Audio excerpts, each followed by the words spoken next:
నమస్తే welcome to YR TV నేను రంజిత్ తెలంగాణ రాష్ట్ర వ్యాప్తంగా జరుగుతున్న ప్రతి అంశాన్ని కూడా మీ ముందుంచే ప్రయత్నం అయితే చేద్దాం ఈ రోజు ప్రధానంగా కూడా ఒక అంశాన్ని చర్చించుకోవాలి సెప్టెంబర్ 17 విలీనమా విద్రోహమా విమోచనమా ఏంటి అనేది కూడా మనం ఆరా తీసే ప్రయత్నం చేద్దాం అంటే పార్టీలు తమకు సంబంధించిన స్వార్థాల కోసం అయి ఉండాలి లేకపోతే మరే రకమైన అయి ఉండొచ్చు ఎందుకు ఈ విధంగా పార్టీలన్నీ కూడా తమ ఇష్టానుసారంగా మాట్లాడుతున్నాయనే విషయాన్ని కూడా ఒకసారి మనం తెలుసుకునే ప్రయత్నం అయితే చేద్దాం ఎందుకంటే తెలంగాణ రాష్ట్ర వ్యాప్తంగా కూడా ఈరోజు విమోచనమా విలీనమా విద్రోహమా ఏంటి అనేది కూడా పూర్తి స్థాయిలో కూడా చాలామంది గెస్ట్లతో కూడా ఒకసారి నేను మాట్లాడే ప్రయత్నం అయితే చేస్తాను ఎందుకంటే తెలంగాణ రాష్ట్రానికి సంబంధించి కొంతమంది విలీనం అంటారు కొంతమంది విమోచనం అంటారు కొంతమందికి సంబంధించి విద్రోహం అని రకరకాలుగా కూడా ప్రచారం జరుగుతుంది ప్రస్తుతానికి సంబంధించి గాదే ఇన్నయ్య గారితో మాట్లాడదాం వారితో మాట్లాడే ప్రయత్నం చేద్దాం సార్ గుడ్ మార్నింగ్ సార్ మీరు లైవ్లో ఉన్నారు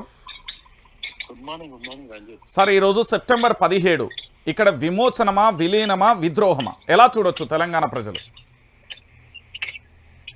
ఇది కరెక్ట్ మనం వాస్తవంగా మాట్లాడుకోవాలంటే మాత్రం ఇది ఖచ్చితంగా 100% ఇది విద్రోహమే. ఓకే ఈ పాలకులు గాని లేకపోతే మత రాజకీయాలు చేసే వాళ్ళు గాని లేకపోతే ప్రతిపక్ష పార్టీలకు గాని చరిత్ర తెలియని వాళ్ళు వీళ్ళకి ఎవరికి చరిత్ర తెలుసు? ఇప్పుడున్న ముఖ్యమంత్రికి తెలుసా, ఎమ్మెల్యేలకు తెలుసా, లేకపోతే రియల్ ఎస్టేట్ వ్యాపారం చేసేటోడికి కాంట్రాక్ట్ చేసేటోడికి లేకపోతే మందిని ముంచేటోనికి వాళ్ళకి చరిత్ర ఏంటి? తెలంగాణ చరిత్ర త్రిలింగ దేశానికి త్రిలింగ దేశం అనే పేరు ఎవరికి ఉందిరా అంటే చెప్పగలుగుతారా? ఓకే అది తెలంగాణ దక్కన్ పీఠభూమి అనే పేరు ఎవరికి ఉందిరా అంటే చెప్పగలుగుతారా? ముఖ్యమంత్రి తెలుసా, లేక మంత్రులకు తెలుసా, లేకపోతే ఎమ్మెల్యేలకు తెలుసా, ప్రతిపక్ష పార్టీలకు తెలుసా? చరిత్ర తెలియని వాళ్ళంతా ఎమ్మెల్యేలు అయింది కాబట్టి, మంత్రులు అయింది కాబట్టి, ముఖ్యమంత్రి అయింది కాబట్టి ఇది అనవసరమైనటువంటి వివాదాన్ని సృష్టిస్తా ఉన్నారు. ఇది విలీనమా లేకపోతే విమోచనమా లేకపోతే విమోచనమా విద్రోహమా అనేది ఇది ఇప్పటిది కాదు.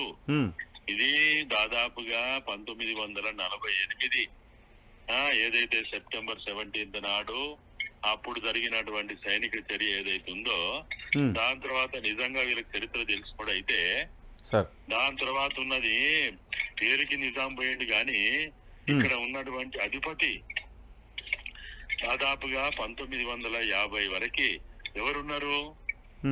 ఏదో పేరుకి ఎల్లోడి ప్రభుత్వం అని గాని ఎల్లోడి ప్రభుత్వంలో కూడా ఇక్కడ రాజ్ ప్రముఖ్ ఎవరు?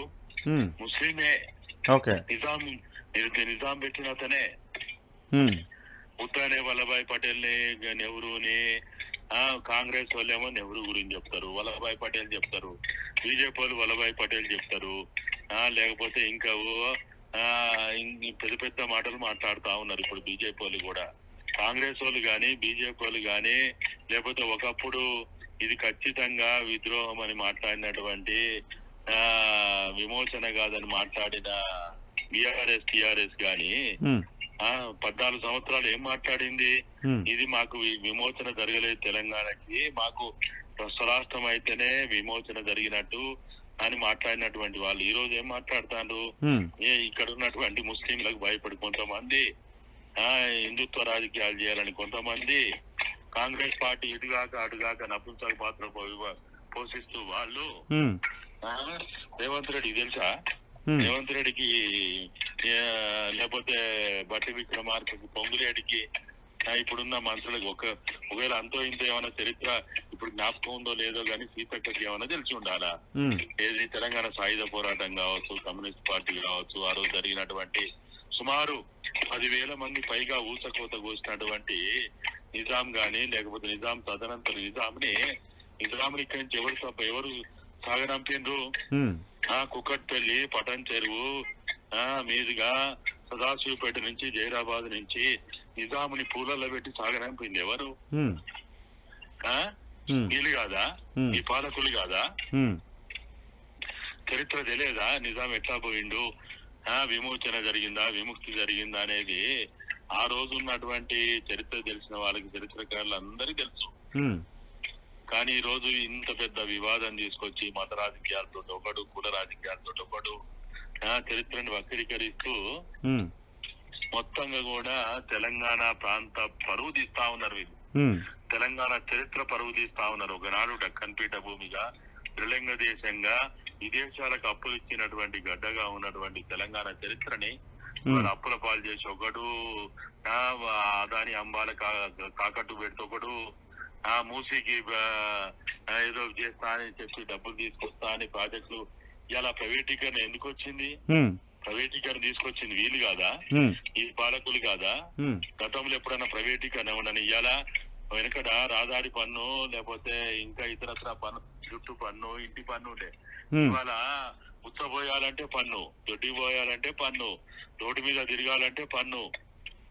రోడ్ల మీద ఎవడైనా ఇవాళ మనం మీ ఊరో నా ఊరో చేరుకోవాలంటే మనం ఎంత కట్టాల్సి వస్తుంది? రహదారి పన్ను. రహదారి పన్ను పోయిందా? బ్రిటిష్ వారి కాలంలో కూడా నిజాం కాలంలో కూడా రహదారి పన్ను కట్టాం. మరి అలా స్వాతంత్రం వచ్చింది, దేశానికి ఏదో ఎలగబెట్టినవని మాట్లాడే వాళ్ళు రహదారి పన్ను తీసేయలేని సిగ్గుమారిన ప్రభుత్వాలు ఇంకా మేము ప్రభుత్వాలు ఏళ్తున్నాం, పాల్తున్నాం, ఇంకేమో చేస్తున్నాం, మేము గొప్ప ప్రజాస్వామ్యవాదులో మనకు రాజ్యాంగం ఉంది మాట్లాడేటువంటి వాళ్ళు నిజంగా మనకు ఒక ప్రజాస్వామ్య పాలన ఉంటే రహదారి పన్ను కట్టి నాకు తిరగాలనా? మనం ఉత్సవం వేయడానికి పన్ను కట్టాలనా? దొడ్డికి పోయడానికి పన్ను కట్టాలనా? ఇవాళ ఏం పాలన అన్నట్టు ఇది? ఇదేమన్నా పాలన ఇది? సార్ అంటే ఎగ్జాక్ట్ గా ఏం చెప్తారు సార్? విలీనం అంటారా, విద్రోహం అంటారా, విమోచనం అంటారా? ఏం చెప్తారు తెలంగాణ ప్రాంత బిడ్డలకు? 100% విద్రోహమే. సుమారు సైనిక చర్య జరిగిన తర్వాత రజాకార్ల రాక్షసత్వంలో ఎంతమంది అయితే చనిపోయిందో దానికి రెట్టింపు మంది సైనిక చర్య ద్వారా మన భారత సైన్యం ద్వారా పోలో ఆపరేషన్ ద్వారా వచ్చిన సైనికులు ఒక నిజాముని మాత్రమే పూలల్లో పెట్టి బయటికి పంపలే. ఇక్కడ ఉన్నటువంటి పల్లెల్లో పెట్టినటువంటి భూస్వాములని, పట్టణాలకు చేరినటువంటి భూస్వాములని, ఇక్కడ వేల ఎకరాలు ప్రజల చేతుల్లోకి వచ్చినటువంటి భూములని తిరిగి భూస్వాములకి, దొరలకి, పటేళ్లకి కట్టబెట్టినటువంటి సైనిక చర్య అది. ఓకే, అది విలీనం ఎట్లయితది, విమోచన ఎట్లయితది? ఇది 100% విద్రోహమే. Okay sir, thank you sir, thank you very much. Right, చూసారు కదా గాద ఎన్నయ్య గారి వాదన అది. ఇక మరికొంతమందితో కూడా మాట్లాడతా. ఈరోజు విలీనమా, విమోచనమా, విద్రోహమా, ఏం సమాధానం చెప్పదలుచుకున్నారు ఈ తెలంగాణ ప్రాంత బిడ్డలకు? ఎందుకంటే పార్టీలకు సంబంధించి తమ వ్యక్తిగత అవసరాల కోసం కావచ్చు, లేకపోతే రకరకాలుగా కావచ్చు, ఏదైనా కావచ్చు, వాళ్ళ వ్యక్తిగత ప్రయోజనాల కోసం మాత్రమే ఈ విధంగా మాట్లాడితే ఎట్లా? చరిత్రను ఎందుకు వక్రీకరిస్తున్నారు, వాస్తవాన్ని ఎందుకు చెప్పలేకపోతున్నారు అనే విషయాన్ని కూడా మనం మాట్లాడదాం. పృథ్వీరాజ్ గారు ఉన్నారు, వారితో మాట్లాడే ప్రయత్నం చేద్దాం. అన్న గుడ్ మార్నింగ్ అన్న, లైవ్లో నుంచి మాట్లాడుతున్నా. హలో అన్న, గుడ్ మార్నింగ్ అన్న, లైవ్లో నుంచి మాట్లాడుతున్నా నేను రంజిత్. హలో పృథ్వీరాజ్ అన్న. హలో అన్న, వినిపిస్తుందా?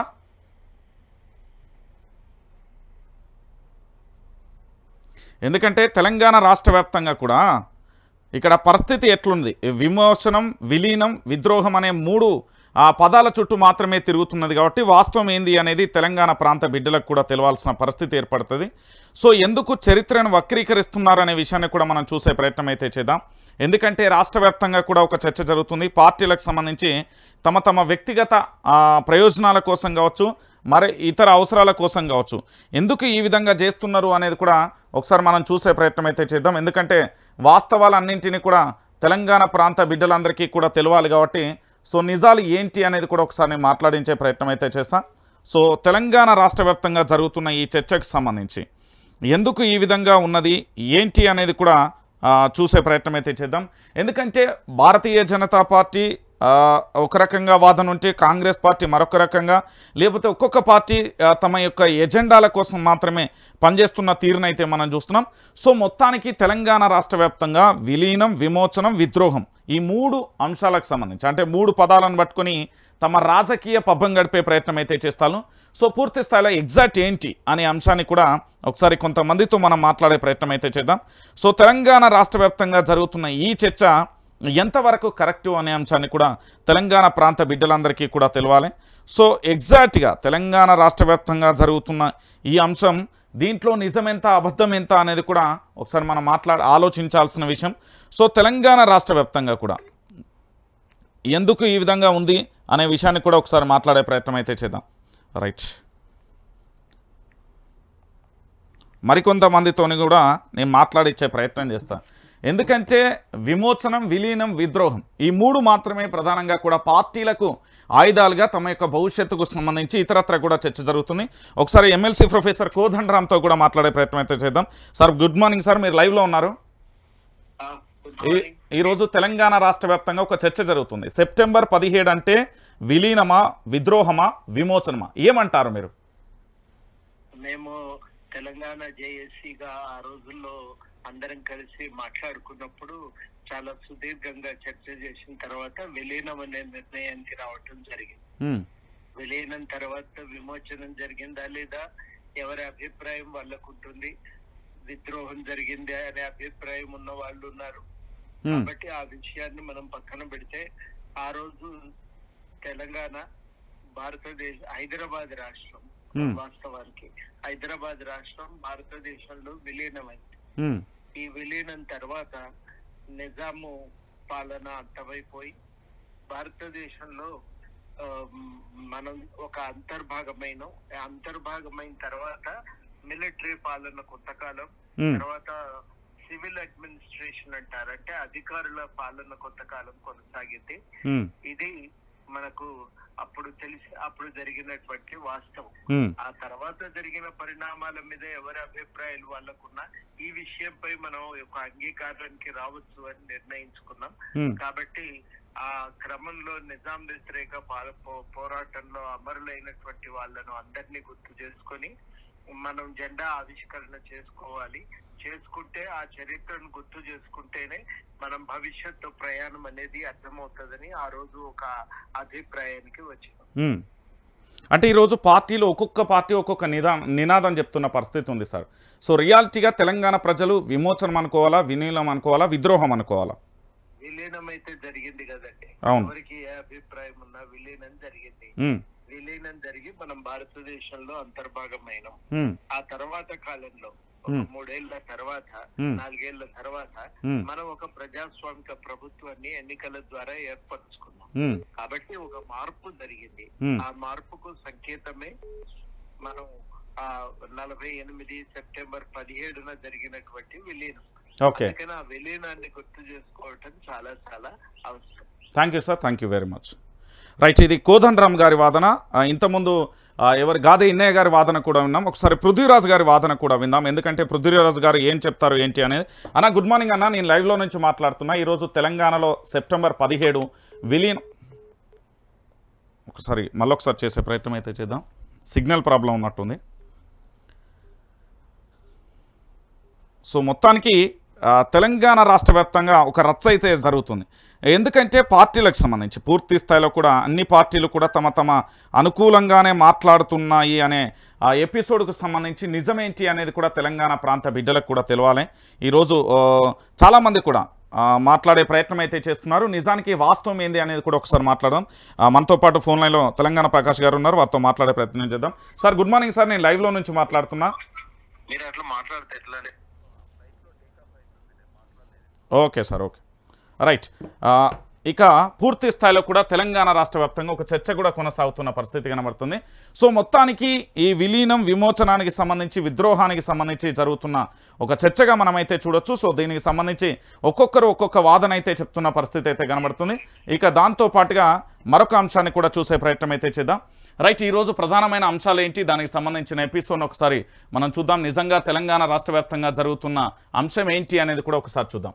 రైట్, హైడ్రాకు సంబంధించి ఇల్లీగల్ అంటూ కూడా చూడొచ్చు. సెక్రటరియట్ను కూడా కూల్చాల్సి ఉంటుంది. ఐడియా రాగానే దూకుడుగా పోతామంటే కుదరదు. డిజాస్టర్ మేనేజ్మెంట్ చట్టం ఉన్న ఆ పనిని కూడా హైడ్రా చేస్తుంది. హైడ్రాకు హైకోర్టులో ఎదురు తప్పదు. ఇక సుప్రీంకోర్టు సీనియర్ న్యాయవాది నిరూప్ రెడ్డి అంటూ కూడా ప్రధానమైన అంశానికి సంబంధించి కూడా మనం చూసే ప్రయత్నం అయితే చేద్దాం. రైట్, ఒకసారి పృథ్వీరాజ్ అన్న లైవ్లోకి వచ్చారు. అన్న గుడ్ మార్నింగ్ అన్న, వినిపిస్తుందా? ఓకే అన్న, ఈరోజు తెలంగాణ రాష్ట్ర వ్యాప్తంగా ఒక చర్చ జరుగుతుందన్న పార్టీలకు సంబంధించి. కొందరేమో విమోచనం అంటున్నారు, కొందరేమో విలీనం అంటున్నారు, కొందరేమో విద్రోహం అంటున్నారు. ఎగ్జాక్ట్గా తెలంగాణ ప్రాంత బిడ్డలకు మీరు ఎట్లా దేన్ని చూడొచ్చు మనం? సెప్టెంబర్ 17 అంటే భారతదేశం మొత్తం 15 ఆగస్టు 47 లో స్వతంత్రం వచ్చిందని సంబరాలు జరుగుతున్న టైంలో ఇక్కడ స్టిల్ రాచరిక వ్యవస్థ నిజాం కింద ఉండే. తర్వాత పోలీస్ యాక్షన్ తర్వాత జరిగిన దానికి సెప్టెంబర్ 17 కావచ్చు 48 లో అంటే మువ్వనెల జెండాను ఎగురవేసేటువంటి స్వేచ్ఛ వచ్చిందే కావచ్చు అంతే తప్ప ఇక్కడ జనాలకు పెద్ద బస్సులు మారినాయి అనేది అయితే ఏం లేదు యాక్చువల్ కరెక్ట్ చెప్పాలంటే. ఏ మోసాలకు ఏ దుర్మార్గాలకు ఈ అన్యాయాలకు వ్యతిరేకంగా ఇక్కడ పోరాటం చేసిన వాళ్ళందరూ కూడా సెప్టెంబర్ 17 తర్వాత వాళ్ళందరినీ జైల్లోనే పెట్టింది కదా, వాళ్ళకు విముక్తి రాలే వాళ్ళకు. Okay right. సో మళ్ళీ కట్ అయింది, సిగ్నల్ ప్రాబ్లం ఉన్నట్టుగా కావచ్చు. ఒకసారి మళ్ళొకసారి చేసే ప్రయత్నం అయితే చేద్దాం. సో వాస్తవాలు తెలంగాణ ప్రాంత బిడ్డలకు కూడా తెలవాలి కాబట్టి నిజాలు ఏంటి అనేది కూడా ఒకసారి మనం మాట్లాడుకోవాలి. ఎందుకు అంటే తెలంగాణ రాష్ట్ర వ్యాప్తంగా కూడా చర్చ జరుగుతుంది ఈరోజు. విలీనం, విమోచనం, విద్రోహం చరిత్ర ఒకటి చెప్తా ఉంటే పార్టీలు ఇంకొకటి చెప్తున్నాయి. అంటే ఎవరికి నచ్చినట్టుగా వాళ్ళు చెప్తున్న పరిస్థితి అయితే కనబడుతుంది. సో ఓవరాల్గా తెలంగాణ రాష్ట్ర వ్యాప్తంగా ఇది ఒక రచ్చగా మారిపోయిన పరిస్థితి అయితే కనబడుతుంది. సో దీనికి సంబంధించి చాలాసార్లు కూడా మనం మాట్లాడుకునే ప్రయత్నం అయితే చేశాం. సో విలీనం, విమోచనం, విద్రోహం ఇది చాలా కీలకమైన అంశం. ఎందుకంటే చాలామంది కూడా రైట్ అన్న కట్ అయిందన్న, సిగ్నల్ ప్రాబ్లం ఉన్నట్టుంది మీ దగ్గర. సిగ్నల్స్ ప్రాబ్లమ్ అయ్యా ప్లీజ్ ప్లీజ్ ప్లీజ్ అన్న చెప్పండి. సో ప్రజల పక్షాన నిలబడి వీళ్ళ కాసిం రజ్వీ వీళ్ళు తర్వాత నిజాం సైన్యాలకు వ్యతిరేక రజాకారులకు వ్యతిరేకంగా విరోచితంగా కొట్లాడిన వాళ్ళందరికీ విముక్తి జరిగేది ఉండే, వాళ్ళను గౌరవించేది ఉండే, ఆదరించేది ఉండే. అట్లా కాకుండా కుట్రతోటి వాళ్ళను జైళ్ళ పాలు చేసేది. దాదాపు 59 వరకు జైళ్ళలు ఉండే. సో అయితే ఏంటంటే ఇప్పుడు నిజాం ఏమో వచ్చి ఇక్కడ రాష్ట్ర ప్రముఖ కూర్చున్నారు గవర్నర్ ఆఫీస్ లో కూర్చొని. స్టాండ్ స్టిల్ అగ్రిమెంట్ ప్రకారంగా బ్రిటిషర్స్ ఎట్లా చెప్తే అట్లా చేసిండ్రు. ఇప్పుడు సామంతరాజుల పరిస్థితి అంతా అట్లనే ఉండే. సో వాళ్ళేమో రాజభోగాలు అనుభవించిండ్రు, విలాసాలు అనుభవించారు గవర్నర్ ఆఫీస్ లో కూర్చొని. లాస్ట్ కు బూర్గుల్ రామకిషన్ రావు ఫస్ట్ చీఫ్ మినిస్టర్ తెలంగాణకు హైదరాబాద్ స్టేట్ కు జరిగినటువంటి ఎలక్షన్స్ తర్వాత వచ్చిన ఆయన కూడా ప్రమాణ స్వీకారం. అంతకుముందు బూర్గుల్ రామకిషన్ రావును కూడా వీళ్ళకి వ్యతిరేకంగా కొట్లాడితే ఆయన జైల్లో పడ్డాడు. ఎవరైతే జైల్లో పెట్టిండ్రో జైల్లో పెట్టిన కారకులు ఎవరైతే ఉన్నారో వాళ్ళే వచ్చి వాళ్ళ చేతుల్లో ప్రమాణ స్వీకారం చేశారు అన్నది నాకు అవమానం అన్నట్టుగా ఆయన కూడా చెప్పిన గుంతాలు ఉన్నాయి. సో ఇప్పుడు దాని తర్వాత కూడా అంటే ఒకవేళ నిజాంను రైట్ మళ్ళీ సిగ్నల్ ప్రాబ్లం ఉన్నట్టున్నది. అన్నతో మనం మాట్లాడే ప్రయత్నం అయితే చేద్దాం. ఎందుకంటే రాష్ట్ర వ్యాప్తంగా ఇది ఒక చర్చ అయితే కొనసాగుతుంది. ఈరోజు తెలంగాణ రాష్ట్ర వ్యాప్తంగా కూడా విలీనం, విమోచనం, విద్రోహం ఈ 3 పదాల మీద పార్టీలు చేస్తున్న కుట్రపూరితమైన రాజకీయం చాలా బాధాకరం. చాలా అంటే చాలా బాధాకరం. ఎందుకంటే చరిత్రను వక్రీకరించడంలో వీళ్లకు మించిన ఇక దాని ఏమంటారు ఊసర వెల్లిలు ఇంకెవరు ఉండరేమోననే బాధ అయితే చాలా స్పష్టంగా కనబడుతుంది. ఎందుకంటే విమోచనం, విలీనం, విద్రోహం అనేది పూర్తి స్థాయిలో కూడా రాష్ట్ర వ్యాప్తంగా కూడా ఒక పార్టీ ఒక రకంగా, ఇంకో పార్టీ ఇంకొక రకంగా, ఇంకొక పార్టీ ఇంకొక రకంగా చరిత్రను చరిత్రగా ఉంచి రాబోయే తరాలు అంటే భవిష్యత్తు తరాలకు చాలా క్లారిటీగా చెప్పాల్సిన ఈ ప్రభుత్వాలు లేకపోతే ఈ పార్టీలు. రైట్ అన్న ప్లీజ్ అన్న, మీది సిగ్నల్ ప్రాబ్లం ఉన్నట్టుంది. Signal problem please. అయితే ఇప్పుడు ఎన్నో ఉదాహరణలు ఇప్పుడు మేము చాలా పల్లెలు విజిట్ చేసుకుంటాం. ఒక మేజర్ ఉదాహరణ చాలా అంటే మాట్లాడుకునేది ఏంటంటే బైరాన్పల్లిలో దాదాపు 96 మందిని చంపారు. మేము అక్కడ పోయి ఇంటర్వ్యూస్ కూడా చేసినాం. యాక్చువల్ గా 15 ఏళ్ళ కింద పోయినాం అక్కడికి. దాని తర్వాత కూడా 2 సార్లు విజిట్ చేయడం జరిగింది. అంటే నిలబెట్టి వాళ్ళ ఒక ఆట లెక్క సావులంటే ఒక ఆట లెక్క వరుసగా 3-4 నిలబెట్టి బంధుకు ఛాతి మీద పెట్టి కాల్చిన ఉదంతా అలా చూసినాం. నగ్నంగా చేసి ఆడలను బతుకమ్మలు ఆడిపించి శవాల చుట్టూ బతుకమ్మలు ఆడిపించి వాళ్ళ పాడలు వాళ్ళతోనే కట్టించుకొని శవపేటిక లెక్క మొత్తం ఎట్లయితే కట్టెలు కొట్టుకొని వస్తుంటే కూడా ఆ కట్టెల మీద పెట్టేసేసి వాళ్ళే తగలబెట్టించుకున్న ఉదంతాలు చేసినటువంటి రజాకారులకు మళ్ళా స్వేచ్ఛ ఇచ్చి లియాఖత్ అలీ కావచ్చు, అప్పుడున్న ప్రైమ్ మినిస్టర్ కావచ్చు, వీళ్ళందరినీ మంచిగా పాకిస్తాన్ కు పంపించిండ్రు. ఈ అరాచకాలు చేసిన వాళ్ళందరేమో మళ్ళా భోగాలు అనుభవించింది. కానీ వీటికి వ్యతిరేకంగా జనం పక్షాన ఉన్నటువంటి నాయకులు కావచ్చు, జనాన్ని కావచ్చు, వాళ్ళకు మాత్రం మళ్ళీ జైల్లో లేచిండ్రు. సో ఇది ఏ రకంగా కూడా ప్రజలకు మాత్రము దాంట్లో అంటే ఏ భూస్వామ్య వ్యవస్థకు వ్యతిరేకంగా ఏ దొరల అరాచకాలకు వ్యతిరేకంగా కొట్లాడినటువంటి వాళ్ళందరూ జైళ్ళలో ఉంటే ఈ భూస్వాములు ఈ దొరలందరూ కూడా మళ్ళీ ఎవరైతే నిజాం తోటి ఉన్నారో వాళ్ళు మళ్ళా ఇండియన్ యూనియన్ లో హైదరాబాద్ స్టేట్ కలిసిన తర్వాత మళ్ళా రాజ్యం మొత్తం పవర్ మొత్తం వాళ్ళ చేతుల్లో షిఫ్ట్ అయి కూర్చున్నాయి.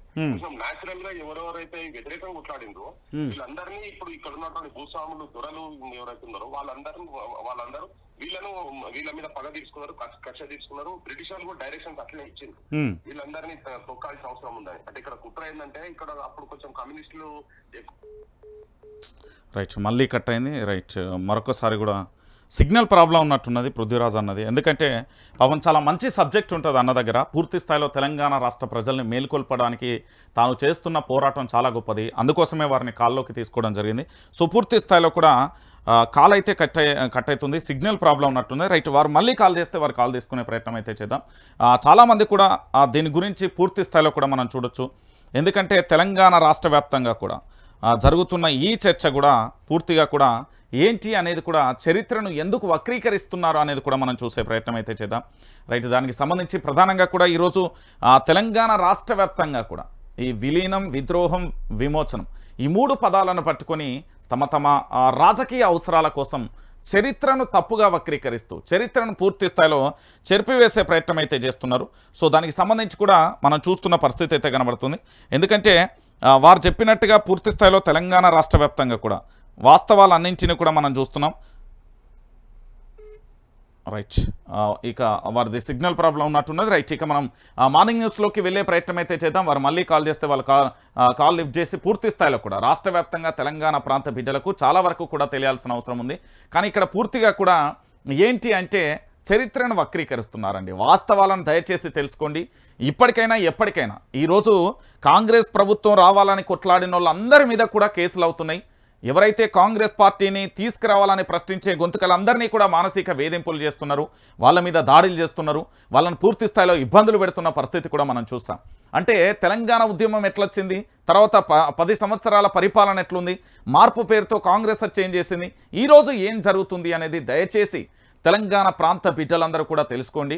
ఎందుకంటే ఈరోజు జరుగుతున్న ఈ అరాచకమైన పాలన ఒక విముక్తి కోసం ఖచ్చితంగా మరో ఉద్యమం చేయాల్సిందే. ప్రొఫెసర్ జయశంకర్ గారు చెప్పినట్టుగా తెలంగాణ రాష్ట్రంలో మరొక పోరాటం తప్పదు అన్నట్టుగా పూర్తి స్థాయిలో కూడా మనం చేయాల్సిన పరిస్థితి అయితే ఉంటుంది.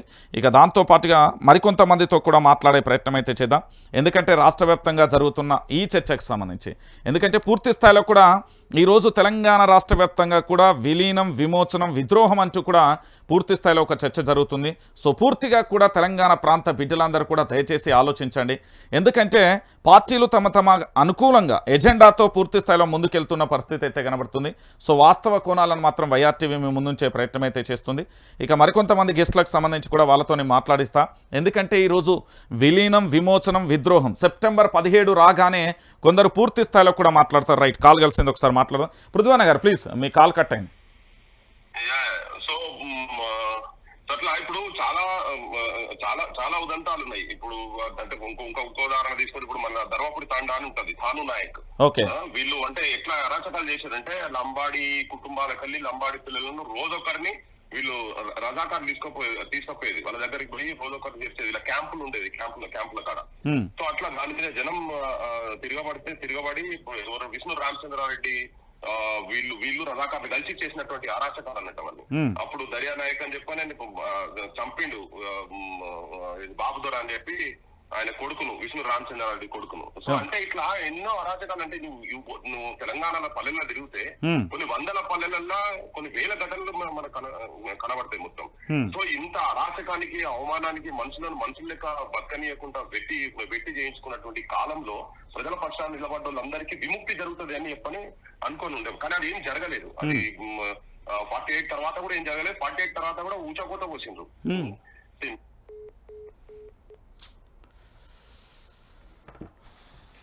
Right signal problem. వేరే నెంబర్లోకి వెళ్ళి చేయొచ్చు ఉందా? వారు ఫోన్ కలుస్తలే, వేరే నెంబర్ నుంచి ఒకసారి. రైట్ చూసిరు కదా, అది అంటే 48 తర్వాత కూడా ఊచకోత కోసిర్రు అనేది వారు ప్రధానంగా చెప్తున్న పరిస్థితి కనబడుతుంది.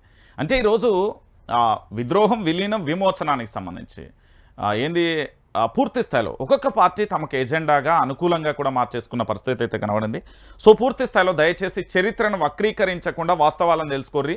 ఎందుకంటే ఈరోజు ఒక పుస్తకం రాసినా లేకపోతే ఒక పేపర్ రాసినా ఏదైనా కానీ మీరు ఒకసారి ఆలోచించండి. ఏదైనా బుక్ రాసినా ఏది రాసినా కూడా చరిత్రకు సంబంధించి పూర్తి స్థాయిలో మీరు ఆలోచించాల్సిన విషయం ఏంటంటే అది బుక్ అయినా పేపర్ అయినా లేకపోతే ఇంకేదైనా కూడా ఏ పార్టీలకు సంబంధించి వారికి అనుకూలంగా కూడా ఎజెండాను మార్చుకునే ప్రయత్నం అయితే చేస్తున్నాయి. సో వాళ్ళ అవసరాలకు అనుగుణంగా ఒక ఎజెండా అవసరం తీరాక మరొక ఎజెండాలోకి వెళ్తున్న తరుణం అయితే కనబడుతుంది. సో చరిత్రను వాస్తవాలను దయచేసి తెలుసుకోండి తెలంగాణ ప్రాంత బిడ్డలారా. రైట్, ఇప్పటివరకు ఎవరైనా వైఆర్టీవీకి సంబంధించి సబ్స్క్రైబ్ చేసుకోకపోతే సబ్స్క్రైబ్ చేసుకోండి. రైట్, ఇక హైడ్రాకు సంబంధించి చూసే ప్రయత్నం అయితే చేద్దాం. ఏంటి ఇక్కడ ఏం జరుగుతున్నది అనేది. ఈ హైడ్రా తెలంగాణ రాష్ట్ర వ్యాప్తంగా ఒక చర్చనీయాంశంగా మారింది.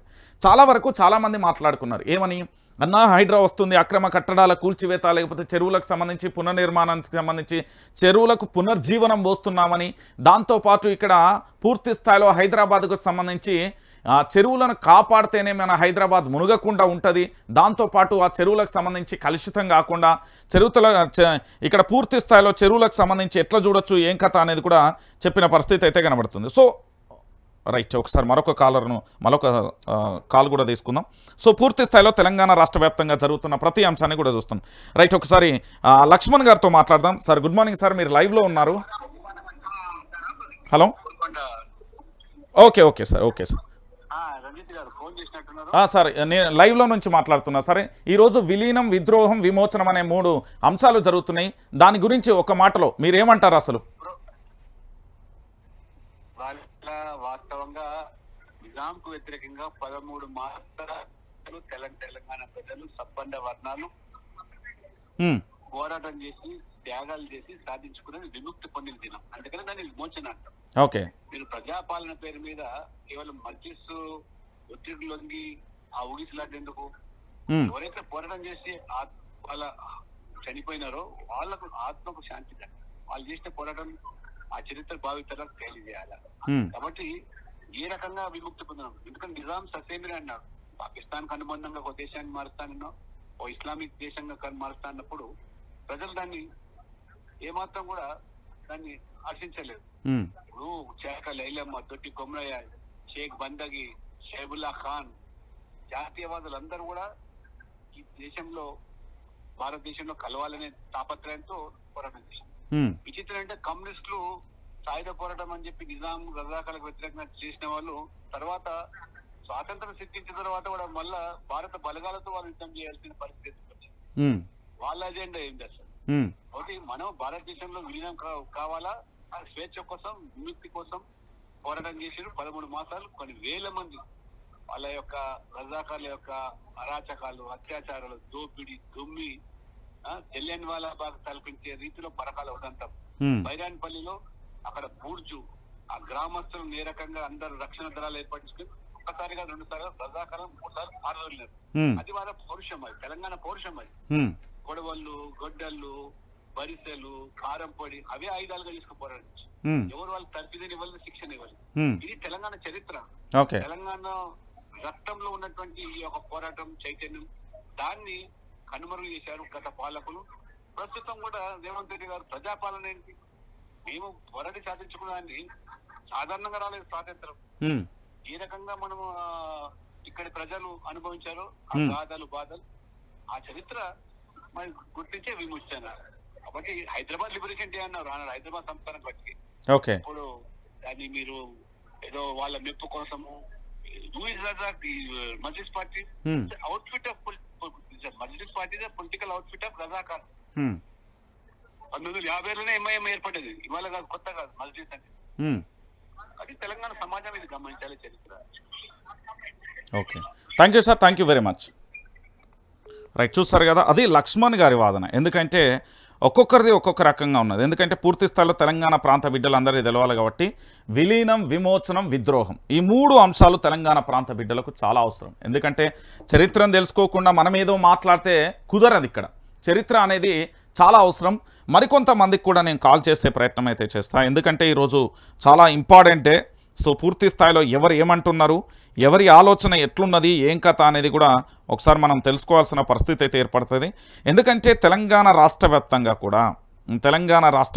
కూడా ఈరోజు పూర్తిగా కూడా విలీనం అందామా, విమోచనం అందామా, విద్రోహం అందామా, రకరకాలుగా పార్టీలన్నీ కూడా తీసుకెళ్తున్న పరిస్థితి కనబడుతుంది. సో వీటన్నింటినీ పూర్తిగా కూడా తెలంగాణ ప్రాంత బిడ్డలందరికీ ఎందుకు తప్పుదోవ పట్టిస్తున్నారు, దాంట్లో జరిగే వాస్తవాలు ఏంటి, ఎందుకు చేయలేకపోతున్నారు అనే విషయానికి సంబంధించి కూడా చూసే ప్రయత్నం అయితే చేద్దాం.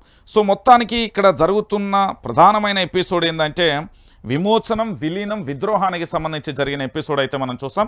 రైట్, ఇక నేను వార్తలోకి వెళ్ళే ప్రయత్నం అయితే చేస్తాను. ఎందుకంటే పూర్తిగా మనకు కాల్స్ వచ్చినప్పుడు కూడా చాలామంది రాజకీయ ప్రముఖులతో మనం మాట్లాడాలి. ఈరోజు వాళ్ళ పార్టీల ఎజెండాలకు సంబంధించి చూసాం. ఒక్కొక్కరు ఒక్కొక్క రకంగా కూడా మాట్లాడుతున్న పరిస్థితి అయితే కనబడుతుంది. దానికి సంబంధించి చూసాం. సో హైడ్రా, మీరందరూ తెలంగాణ రాష్ట్ర వ్యాప్తంగా ఇది ఒక చర్చ జరుగుతుందండి. హైడ్రా హైడ్రా హైడ్రా, ఎక్కడికి వెళ్ళినా ఒకటే అంశం కనబడుతుంది. సో ఈ హైడ్రాకు సంబంధించిన అంశంలో నేను కొన్ని వాస్తవాలను మీ ముందుకు తీసుకొచ్చే ప్రయత్నం చేస్తున్నా.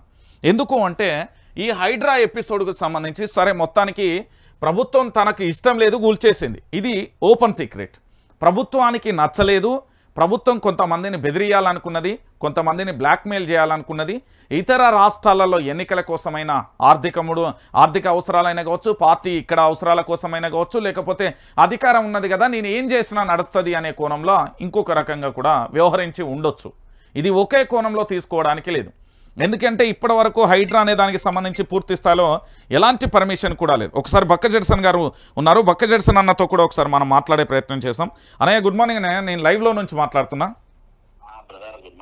అన్న ఏం లేదు, ఈరోజు తెలంగాణలో సెప్టెంబర్ 17 మనం విమోచనం అందామా, విద్రోహం అందామా, విలీనం అందామా, ఇది తెలంగాణలో రాజకీయ పార్టీలు తమ అవసరాల కోసం ఒక ఎజెండాను చేస్తున్నాయి. మీ వాదన ఏంది? తెలంగాణ ప్రాంత బిడ్డలకు రియాలిటీ చెప్పండి ప్లీజ్. తెలంగాణ వచ్చిన ఆవిర్భావ దినోత్సవం ఒకటి తప్ప తక్కిన ఏం అవసరం లేదు. యాక్చువల్ గా తెలంగాణ కోసం 1200 మంది చనిపోయిందో తెలంగాణ తెచ్చుకున్నాం.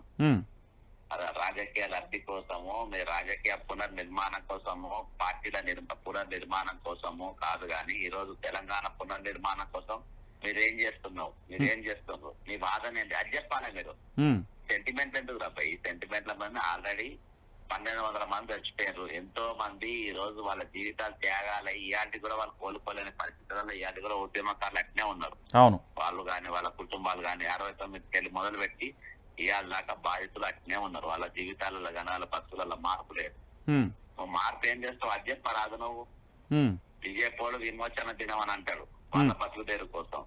ఇలా కాంగ్రెస్ పార్టీ ప్రజాపాలన దినోత్సవం అంటారు. ఏ విధంగా ప్రజాపాలన దినోత్సవం అవుతుంది? టీఆర్ఎస్ మరి ఇంకో స్లోగన్ తీసుకుంటారు. కానీ ఏ స్లోగన్ అయినా కానీ ఈ రోజు ఒక రోజు కాదు కదా. ప్రజాపాలన అనేది రోజు కనబడాలి కదా. నాకు రోజు ఎలా కనబడుతుంది? వారానికి 2 రోజులు కనబడుతుంది అన్నావు.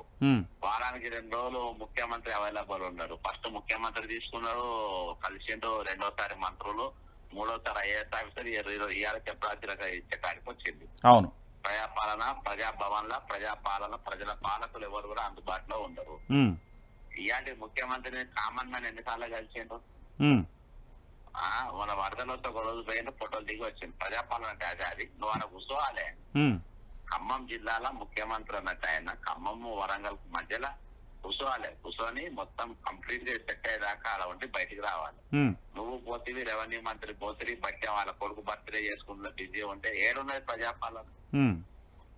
కాబట్టి ప్రజలు, రాజకీయ పార్టీలు మీరు ఈ దినోత్సవాల సెంటిమెంట్ రేపు బంద్ చేయండి, దుకాణాలు బంద్ చేయండి. మీకు పబ్లిక్ అయితే అవలగాని ఇప్పుడు ఎవ్వరు లేరు.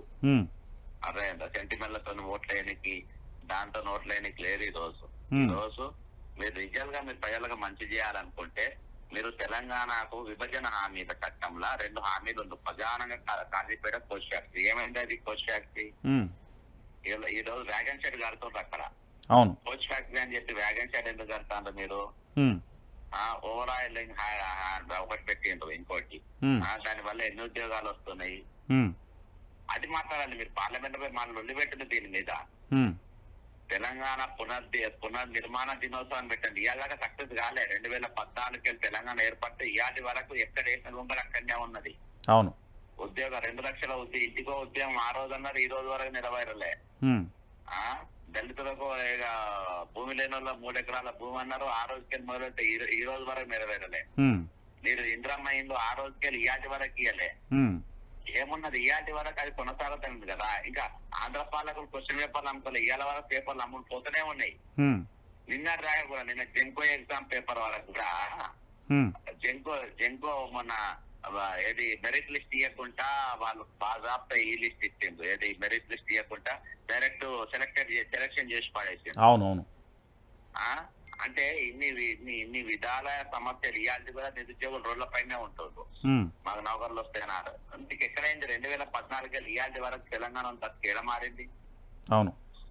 కాబట్టి ఇది లంపెన్ ప్రోగ్రాంలు పనిచేయాలి. ఈ రోజు మీరు చేయాల్సిన ప్రోగ్రామ్స్ ఏంటంటే నిజంగా తెలంగాణలో ఈ రోజు ఏ విధంగా బాధలు పడుతున్నారో తెలంగాణ మన ఆత్మగౌరవం, మన మంత్రి, మన ముఖ్యమంత్రులు, మన రాష్ట్రం, మన పాలన, మన నీళ్లు, మన నిధులు, మన నియామకాలు అన్నాం. దీనిపైన మీరు ఇది చేయండి భయ్, దీనిపైన మీరు మాట్లాడండి. ఇయాటికి బ్రదర్ తెలంగాణ ఏర్పడ్డ తర్వాత ఇయాటి కూడా లబ్ధిదారుడు ఆంధ్ర పాలకులే, ఆంధ్ర పాలకులే లబ్ధి పొందుతుండ్రు, ఆంధ్ర పత్రికలే లబ్ధి పొందుతుండ్రు, ఆంధ్ర బిల్డర్లే లబ్ధి పొందుతుండ్రు, ఆంధ్ర వ్యాపారస్తులే లబ్ధి పొందుతుండ్రు. మేయాద్రి సారెడ్డి మొదలు పెట్టి ఈ రోజు రామోజీరావు దాకా వాళ్ళే లబ్ధిదారులు. కాబట్టి ఇయాటికి తెలంగాణ ఎవరి చేతులు ఉందంటే వాళ్ళ చేతుల్లోనే ఉన్నది. ఇవాళ గాంధీ వీళ్ళ మధ్యలో ఒక ఎమ్మెల్యే వీళ్ళ మధ్యలో ఫైటింగ్ రాదు.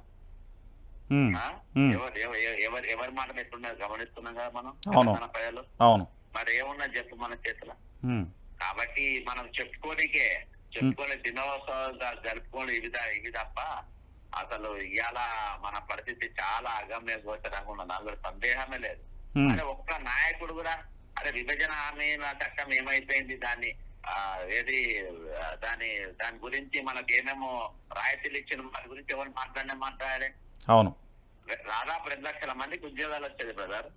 అది పెడితే ఇవాళ ఏది మన ఉక్కు ఫ్యాక్టరీ అంటే బయ్యారం ఉక్కు ఫ్యాక్టరీ. అవును.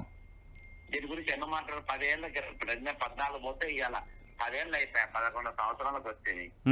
ఏడ నడుస్తుంది చర్చ, ఎక్కడ మాట్లాడుతుండ్రు? ఇంకా విద్రోహ దినము, ప్రజాపాలన దినము, ఇంకేదో విమోచన దినము, వీళ్ళందరికి దినాలు పెట్టాలి. ఈ పేర్లు పెట్టేటోళ్ళకు ఈ దినం ఆ దినం అనేటువంటి వాళ్ళకి దినాలు పెట్టాలి. అరే గడిచిన కాలం ఓకే బ్రదర్, ప్రస్తుతం మన వర్తమానంలో మన పరిస్థితి ఎట్లున్నది అది మాట్లాడేవాడు. అవును. ఇప్పుడు విమోచన దినం అనేటోళ్ళు ఖమ్మంలో తుఫాన్లు వచ్చింది. మరి ఏ బండి సంజయ్, ఏ కిషన్ రెడ్డి మరి తుపాకి పట్టుకొని పోయింది అక్కడ వాళ్ళ సాయం చేయడానికి. అవును. ఎన్ని కింటాల బియ్యం పంచిందాల వీళ్ళు పోయి. అవునన్నా. మంత్రులు పోయేసి ఫోటోలు దిగితీరు వస్తుంది కాన్వాయ్ తీసుకుపోయి. మరి కేంద్ర సర్కారు ఉన్న వాళ్ళు పోయిండ్రు వచ్చిండ్రు. అక్కడెక్కడో మంత్రి ఆయన వచ్చిండ్రు, పైన హెలికాప్టర్లు తిరిగిండు పోయిండ్రు. పృథ్వీరాజ్ చౌహాన్. అవును. ఏది మధ్యప్రదేశ్ ఆయన. అవును. మరి భూమి మీద తిరిగేటోళ్ళు పోరా భూమి మీదకి, అంత గాలిలేనా? కాబట్టి బ్రదర్ ఈ దినోత్సవాల పబ్లిక్ ఎవ్వరు కూడా ఎంగేజ్ చేసే పరిస్థితుల్లో లేరు. ఇవాళ రాజకీయ నాయకులను అవగాహన చూస్తున్నారు. ముఖ్యంగా తెలంగాణలో ఇంత కూడా మేమంటే శ్రద్ధ లేదు, ఇంత కూడా మేమంటే మా పసుపు అంటే మేమన్నా కానీ విలువ లేదు మాకు. కాబట్టి ఏమున్నా బాధాకరమైన విషయాలు ఇలా జరుగుతున్నాయి. రజిత్ భాయ్, థ్యాంక్ యూ అన్నయ్య, thank you so much. Thank you. Right, అది బక్క జడ్సన్ గారి వాదన. సో క్లారిటీగా కూడా మీ అందరికీ నేను చెప్పే ప్రయత్నం చేస్తున్నా. ఇక్కడ తెలంగాణ రాష్ట్ర వ్యాప్తంగా రాజకీయ నాయకులు నిజంగా చీడపురుగుకంటే అధ్వానం చూస్తున్నారు. ఇదైతే క్లియర్ కట్టు, ఎవరు ఏమనుకున్నా కూడా ఇదైతే వాస్తవం. ఎందుకు నేను ఈ విషయాన్ని చెప్తున్నానంటే ఈరోజు విలీనమైన, విద్రోహమైన, విమోచనమైన అనే టాపిక్కి సంబంధించి కొందరి ఫోన్ కాల్స్ తీసుకున్నా, దాంతోపాటు మరికొందరు ప్రయత్నం చేసినా కలవలే. ఇక ఈరోజు తెలంగాణ రాష్ట్ర వ్యాప్తంగా జరుగుతున్న పరిస్థితులను గాలి మోటార్లో ఒక్కలు చక్కర్లు కొడితే నేల మీద వెళ్ళి ఏదో ర్యాలీ చేసి వచ్చినట్టుగా ఇంకొందరు ప్రయత్నం చేశారు. సో ఇంత జరుగుతున్న రాష్ట్రానికి సంబంధించి ఇక్కడ న్యాయం జరుగుతుందనే నమ్మకం లేదు అనేది చాలామంది చెప్తున్న వాదన. సో ఇక్కడ మనం ప్రధానంగా కూడా చూసుకుందాం, ఈ హైడ్రా పంచాయతీ ఏంది అనేది మీకు క్లియర్ కట్గా నేను చెప్తా. ఈరోజు హైడ్రాకు సంబంధించి చాలామంది చాలా రకాలుగా కూడా మాట్లాడుకుంటున్నారు. ఈ హైడ్రా ఎపిసోడు నిజంగా తెలంగాణ రాష్ట్ర వ్యాప్తంగా కూడా పూర్తి స్థాయిలో కూడా ఈ హైడ్రా అనేది పూర్తి స్థాయిలో చాలామంది మాట్లాడే ఎపిసోడ్ ఈ హైడ్రా. అయితే ఇప్పటి వరకు హైడ్రాకు ఎలాంటి అధికారాలు లేవు. ఇది క్లియర్ కట్గా కూడా హైడ్రా కమిషనర్గా ఉన్న ఏవి రంగనాథ్ గారే చెప్పారు. మరో 6 వారాలలో దీనికి సంబంధించిన కొన్ని గైడ్లైన్స్ వస్తాయి అనేది వారు చెప్పిన మాట. ఈరోజు ఇక్కడ జరిగే విషయం ఏంటండి అంటే హైడ్రా పంచాయతీని మనం కాస్త లోతుగా వెళ్తే మీరు చాలామంది మనందరం మాట్లాడేది ఏంది, పేదలకు నోటీసులు ఇస్తారు, పెద్దలకు సంబంధించి పూర్తి స్థాయిలో పెద్దలకు నోటీసులు ఇస్తారు, పేదల ఇళ్ళన్నీ కూల్చేస్తున్నారు అనే వాదన ప్రధానంగా కూడా కనబడుతున్నది. అయితే ఇక్కడ విషయం ఏంది అంటే హైడ్రా అనేది దానికి ఒక స్పష్టమైన గైడ్లైన్స్ లేదు, హైడ్రాకి సంబంధించి విధి విధానాలు లేదు, అది ఏం చేస్తుంది, దాని భవిష్యత్తు కార్యాచరణ ఏంటిది, ఎంతమందికి నోటీసులు ఇచ్చింది, ఎన్నింటిని కూల్చేస్తుంది అనేది ఒక క్లారిటీ లేదు. ఆగమాగం అడివడివి. ఒకనికి ఏంది అంటే పెళ్ళికి పంచనాలు ఇయ్యనందుకు అది కూల్చేసిళ్ళు, ఇంకోటి ఏంటంటే ఆడ పక్కనే మా ఇల్లులు జాగల్ని అవి డెవలప్ కావడానికి ఇంకొకడ కూల్చేసిళ్ళు. ఇట్లా రకరకాలుగా ఏంది అంటే చీకటి కోణాలను బయట పెట్టాలి. ఇది వాస్తవమైన విషయం. ఎందుకంటే తెర ముందు కనిపించే సినిమా చూడకండి, తెర వెనుక చాలా ఉంటాయి ఈ రాజకీయ నాయకులకు సంబంధించి. అప్పుడప్పుడు గాదయ్యన్నయ్య గారు అంటారు, గజకర్ణ గోకర్ణ విలువిద్యలు నేర్చిన వాడే రాజకీయ నాయకుడు అని. దానికంటే ఇంకా 2 ఆకులు ఎక్కువనే చదివిన పరిస్థితి కనబడుతుంది. సో ఇక్కడ పూర్తి స్థాయిలో కూడా తెలంగాణ రాష్ట్ర వ్యాప్తంగా హైడ్రాకు సంబంధించి ఒక స్పష్టమైన గైడ్లైన్స్ కానీ స్పష్టమైన విధి విధానాలు ఇప్పటి వరకు లేవు. మరో 6 వారాలలో హైడ్రాకు విధి విధానాలు, చట్టబద్ధత, క్లారిటీ అనేది వస్తుంది. కానీ ఇక్కడ రేవంత్ రెడ్డి సర్కార్ చేసేది ఏంటి అంటే రేవంత్ రెడ్డి సర్కార్ కేవలం ఇతర రాష్ట్రాలు అంటే ఇప్పుడు జరగబోయే ఢిల్లీ, మహారాష్ట్ర, హర్యానా ఇతర రాష్ట్రాలలో జరిగే ఎన్నికల కోసం ఇప్పుడు సెంట్రల్లో ఉన్న కాంగ్రెస్ పార్టీకి భారతదేశంలో ఎక్కడ ప్రధానంగా కూడా ముఖ్యమంత్రి పీఠాలు ఉన్నాయంటే ఒకటి కర్ణాటక చెప్పొచ్చు, రెండోది తెలంగాణ చెప్పొచ్చు. కర్ణాటక ప్రజలు అగ్గి మీద గుగ్గిలం అవుతారు, అక్కడికి ఎవడన్నా నత్తి ఇప్పుడు బట్టలీడ్చి తనేటట్టు ఉన్నది ఆడ పరిస్థితి. అంత ఆక్రోశంగా అంత ఆవేశంగా ఉన్నాడు. అక్కడ పరిస్థితులు ఆ విధంగా ఉన్నాయి. ఉచితాల పేరుతోని పోయి మొదటికే మోసం వచ్చింది, ఫ్రీ బస్సుతోనైతే మామూలు రచ్చ లేదాడ. ఇది వాస్తవం. ఇక అక్కడ మరొక వైపు స్కాములలో అక్కడికి సంబంధించిన వ్యక్తులు ఇరకడం అనేది ఇంకొక అంశానికి సంబంధించిన ప్రధాన ఎపిసోడ్. సో కర్ణాటక మీద ఆశలు వదులుకున్నది. ఇక ఉన్నది తెలంగాణ రాష్ట్రం. ఈ తెలంగాణ రాష్ట్రానికి సంబంధించిన ఇక్కడ ఏంది అంటే హైదరాబాద్ బ్రాండ్, అది మీ అందరికీ తెలిసిన విషయం. ఢిల్లీ తర్వాత మళ్ళీ చెప్పుకోదగా రెండో రాజధాని అంటే కేంద్రపాలిత ప్రాంతంగా మరి ఏం చేస్తారో భవిష్యత్తులో ఏదో ఒకటి అయితే అవుతుంది హైదరాబాద్కు సంబంధించి, అది క్లియర్ కట్టు. సో ఈ హైదరాబాద్ మీద ఆశలు పెట్టుకున్నారు. సో ఇక్కడ నుంచి ఆర్థిక నిధులు రావాలా, లేకపోతే వీళ్ళ రాజకీయంగా రేవంత్ రెడ్డి అనే వ్యక్తి స్ట్రాంగ్, నేను రాజకీయంగా పొలిటికల్గా నన్ను చూసి భయపడాలి, నేను ఒక పవర్ఫుల్ లీడర్ అని చెప్పుకోవడానికి హైడ్రా పుట్టుకొచ్చింది అనుకోవచ్చు. రెండోది ఇతర రాష్ట్రాల ఎన్నికల కోసం పుట్టింది అనుకోవచ్చు. ఇక మూడో విషయం ఏంటంటే ఇది పేదలు పెద్దల మధ్య పంచాయతీ తారాస్థాయికి చేరింది. పేదల ఇండ్లు కూల్చేస్తాం, పెద్దలకు నోటీసులు ఇస్తాం, ఎందుకంటే అంతా మా ఇష్టం, మేము ఆడిందే ఆట, మేము పాడిందే పాట, ఇదే మా యొక్క పరిపాలన, దాని పేరే కాంగ్రెస్ పరిపాలన అని చెప్పడానికి చాలా క్లియర్ కట్గా అర్థమవుతుంది. ఎందుకంటే ఈ మాటలు నేను చెప్పింది కాదు, స్వయానా కూడా డిజాస్టర్ మేనేజ్మెంట్ చట్టం ఉన్నా కూడా ఆ పని హైడ్రా కూడా చేస్తుంది. సో పూర్తి స్థాయిలో ఇక్కడ మీరు హైడ్రాకు సంబంధించి కాస్త ముఖ్యమంత్రిని అడగదలుచుకుంటే ఈరోజు లుంబిని పార్కు కానీ, నెక్లెస్ రోడ్ కానీ, హైడ్రా ఆఫీస్ కానీ, సెక్రటరియేట్ కానీ అన్ని కూల్చేయాలి. మీకు తెలుసో లేదో పూర్తి స్థాయిలో చెప్తున్నా. ఎఫ్టీఎల్ పరిధి బఫర్ జోన్ అంటున్నాం కదా ఈయన. మనం ఇప్పుడు ఏంది అంటే ఆ రామకృష్ణ మఠం నుండి మొదలు పెడితే, ఆ సెక్రటరియేట్ కాడ నుండి మొదలు పెడితే, అక్కడ ఐమాక్స్ థియేటర్ కాడ నుండి, ఆ నెక్లెస్ రోడ్డు నుండి, అక్కడ నుండి ఇటు మోకాన్ అత్తే పూర్తి స్థాయిలో కూడా అన్నింటినీ కూల్చేయాల్సిన పరిస్థితి ఉంటుంది. నిజంగా చెప్తే ఇక్కడ చట్టాలు చుట్టమైనవి, నేను ఆడిందే ఆట, దయ్యాలు వేదాలు వల్లించినట్టుగా ఏదో చెప్తున్నాం అనే ప్రయత్నం కాంగ్రెస్ పార్టీ చేసింది. కానీ తన మెడకే ఉరితాడొస్తుందనే విషయాన్ని మర్చిపోయింది. సో పూర్తి స్థాయిలో కూడా ఇప్పుడు ఇక్కడ జరిగిన పరిస్థితి అదే అని చెప్పడంలో ఎలాంటి డౌట్ లేదు. సో పూర్తిగా కూడా తెలంగాణ రాష్ట్ర వ్యాప్తంగా జరుగుతున్న ఈ ఎపిసోడ్లలో ప్రధానంగా కూడా ఈ అంశం చర్చనీయాంశంగా మారింది. ఈరోజు హైడ్రాకు సంబంధించి ప్రధానంగా కూడా జరుగుతున్న విషయం ఏంటి అంటే తెలంగాణ రాష్ట్ర వ్యాప్తంగా కూడా హైడ్రా ఇల్లీగలా లీగలా అనే ఎపిసోడ్ కూడా మనం చూస్తున్నాం. మరి హైడ్రాకి ఇప్పటివరకు అయితే ఎలాంటి పరిధులు లేవు, దానికి సంబంధించి కూడా మనం చూసే ప్రయత్నం అయితే చేస్తాం. ఈ హైడ్రాకు సంబంధించి ప్రధానంగా కూడా ఇప్పటివరకు తెలంగాణ రాష్ట్ర వ్యాప్తంగా ఎలాంటి అధికారాలు లేకపోగా పేదల ఇండ్లపై ఒక రాక్షస రాజ్యంలా వ్యవహరిస్తున్నది హైడ్రా. మరో 6 వారాలు ఇది అసెంబ్లీకి వెళ్ళాలి, దానికి విధి విధానాలు రావాలి, చట్టబద్ధత రావాలి, ఆమోదం తెలపాలి. ఆ తర్వాత ఎవరైనా ఇండ్లు కూల్చే ముందు పూర్తి స్థాయిలో నోటీసులు ఇవ్వాలి. నోటీసులు ఇచ్చిన తర్వాత వాళ్ళు కోర్టులకు వెళ్తారు, కోర్టు స్టే ఇస్తే ఓకే, లేకపోతే పూర్తి స్థాయిలో దాన్ని అక్కడ నివాసం ఉండే ప్రజలకు కానీ వాళ్ళకు పునరావాసం కల్పించాలి. పునరావాసం కల్పించిన తర్వాత అప్పుడు కూల్చివేయాలి. ఇది రాజ్యాంగం ప్రకారం. కానీ రేవంత్ రెడ్డి ప్రకారం రాజ్యాంగం ప్రకారం ఎట్లుంటుంది అంటే ఇగో ఇట్లుంటుంది. నేను ఒక వీడియో చూపెట్టిన తర్వాత మీరు బాధపడినా ఆశ్చర్యం లేదు. ఎందుకంటే ఈ విషయం చూసిన తర్వాత నాకే బాధ అనిపించింది. ఎందుకంటే తెలంగాణ ప్రాంత బిడ్డలందరికీ కూడా తెలవాల్సిన పరిస్థితి. ఈరోజు తెలంగాణ రాష్ట్ర వ్యాప్తంగా కూడా ఒక్కసారి ఇక్కడ కనబడుతున్న ఎపిసోడ్ చూడండి. ఇది ఏంది అంటే హైడ్రా కూల్చివేసినాయి. ఇదంతా హైడ్రా కూల్చివేసింది. ఒకసారి చూడు లేదా ఒకసారి మీరు చూడుర్రి. ఇదంతా హైడ్రా కూల్చివేయడం వల్ల అక్కడి చెత్తా చెదారం పేరుకొని పోయి ఈరోజు పూర్తి స్థాయిలో వాళ్లకు అనారోగ్య సమస్యలు వస్తున్నాయి. ఇది వైఆర్టీవీ మాత్రమే చేయగలదు. రేవంత్ రెడ్డి ప్రభుత్వానికి నేను చెప్తున్నా కదా, ఇలా సెప్టెంబర్ 17 ఇంకొక వారం రోజుల తర్వాత మామూలు కౌంట్డౌన్ ఉండదు. ఉంటే రేవంత్ రెడ్డి అన్న ముఖ్యమంత్రి పదవికి రాజీనామా చేయాలి, లేకపోతే నేను జైల్లో పోయి అన్న కూకోవాలి. వీళ్ళు అక్రమ కేసులు పెడితే ఈ రెండే జరుగుతాయి. ఇది క్లియర్ కట్గా నువ్వు చేసే పరిపాలన అష్టదరిద్రంగా ఉన్నది అని చెప్పడానికి వీళ్ళ యొక్క జీవితాలే ఇక్కడ సాక్ష్యం. ఎందుకంటే హైడ్రా ఏం చేసిందంటే పోయింది మేఘాల మీద పోయి FTLలు ఉన్నాయి, లేకపోతే బఫర్ జోన్లు ఉన్నాయి, అక్రమ కట్టడాలను పట్ట నీలమట్టం చేసి ఇచ్చింది. ఒక ఇల్లు కట్టడానికి చాలా సంవత్సరాలు పడుతుంది. ఇటుక పేర్చి సంవత్సరం అంటే నెలలు వచ్చి ఒక సంవత్సరం అంటే ఒక పేదోళ్ళ ఇంటి ఆశ. ఇప్పుడు నాలాంటోడు నేను కూడా హైదరాబాద్లో ఇల్లు కట్టుకోవాలంటే అదొక కోరిక, చిరకాల కోరిక.